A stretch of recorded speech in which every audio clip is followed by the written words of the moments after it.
안녕하세요. 오늘은 1월 23일 화요일입니다. 마르코복음 3장 31절에서 35절의 말씀이죠. 예수님의 어머니와 형제들이 왔어요. 밖에서 서서 사람들을 보내서 예수님을 불렀어요. 예수님 둘레에는 군중들이 앉아 있었는데 예수님한테 그랬죠. 스승님의 어머님과 형제들과 누이들이 밖에서 스승님을 찾고 계십니다 하고 말했어요. 그러자 예수님이 그들에게 누가 내 어머니고 내 형제들이냐 하고 반문하셨고, 주위를 돌아보신 다음에 이들이 내 어머니고 내 형제다, 하느님의 뜻을 실행하는 사람이 바로 내 형제요 누이요 어머니다 하고 말씀하시죠. 오늘 복음의 주제를 얘기한다면 어머니는 어머니인데 생리적이고 생물학적인 어머니를 뛰어넘는 거룩하고 영적인 어머니성의 모성에 대해서 말합니다. 누가 내 어머니고 내 형제입니까? 하고 묻는 예수님의 이 반문. 사실 어머니와 아들보다 더 친밀한 사람이 누가 있나요? 생리적이고 또 생물학적인 이런 관계, 연결은 피에 달려있죠. 혈액, 피에 달려있죠. 피를 받았기 때문에. 피는 물보다 진하다는 말이 있잖아요. 이 혈통의 정도에 따라 친족의 정도도 결정되는 것이죠. 그래서 어느 가정사회학자, 가족사회학자의 사람의 표현에 의하면 모든 인류들은요, 싸움을 하는데 고부간의 갈등이다, 또 가족끼리다, 이런 모든 싸움의 근거는, 뿌리는 출신, 혈통 출신, 단순히 혈통이 아니라 어머니의 이런 태, 소위 얘기한 자궁 출신들끼리의 싸움이라는 말을 하고 있어요. 하지만 그리스도를 통한 하느님 아버지와의 연합은 어머니와 자녀 사이의 연합보다 더 가깝고 더 근본적이라는 거죠.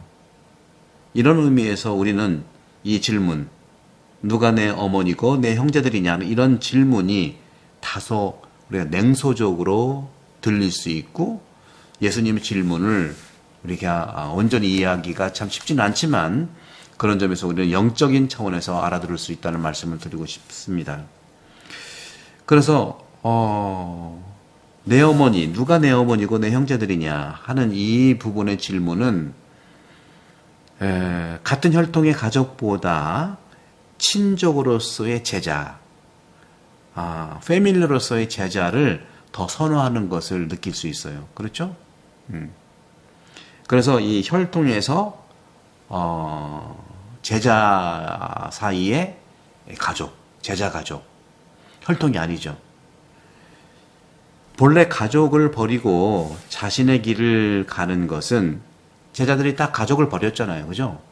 아버지도 버리고, 그물도 버리고, 배도 버리고, 사꾼들을 버리고, 다 이렇게 예수님을 따랐잖아요. 그렇기 때문에 이 제자들은 이해가 더 쉬울 거예요. 그런 점에서 자신을 버리고 가는 길, 인생에서 자연스러운 일이다 하는 것이죠. 왜냐하면 시집 간다, 장가 간다 하는 말이 있잖아요. 시집도 어머니, 아버지 가족을 떠나서 새로운 가정을 가잖아요.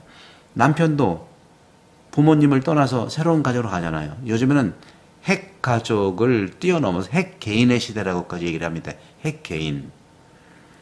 하지만 예수님과 예수님의 어머니의 일치, 예수님과 예수님 어머니의 일치는 바로 예수님께서 다른 사람들을 향한, 즉 제자들에게도 포함되죠. 우리 모든 그리스도인들에게 해당되는 건데, 다른 사람들을 향한 하느님의 사랑, 즉 예수님의 사랑을 더 넓히시기 때문에 이 관계가 줄어들지는 않죠.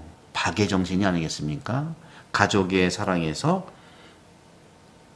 제자의 사랑, 그리고 우정이죠. 그죠? 그리고 이제 박애의 정신, 넓은 사랑을 얘기하죠.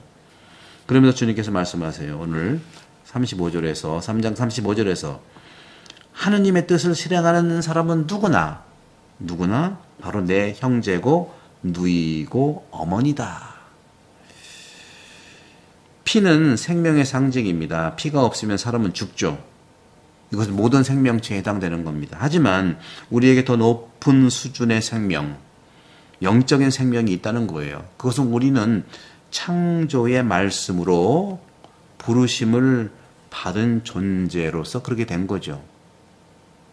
하지만 하느님이 입이 없다면 어떻게 그렇게 창조할 수 있겠습니까?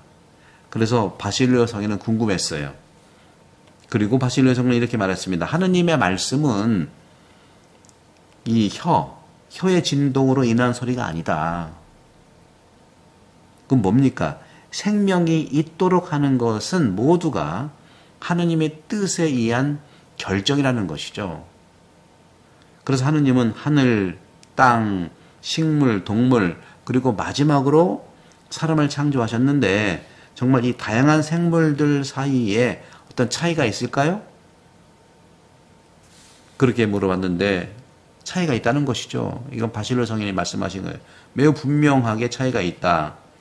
땅과 동물과 식물은 하느님의 뜻을 행하지만 그것을 이해할까 하는 거죠. 실제로 인간만이 이해할 수 있는 존재라는 것이죠. 인간 외의 모든 피조물들은 선택의 자유가 없다는 겁니다. 주어진 대로 충실한 것이죠. 선택의 자유가 없기 때문에 그것을 수행과 실행할 수가 없는 거예요. 그 존재 자체로 실행 수행에 포함되는 것이죠. 그러니까 어떻게 보면 빼도 박도 못하는 정말 있는 그대로 선 자체다.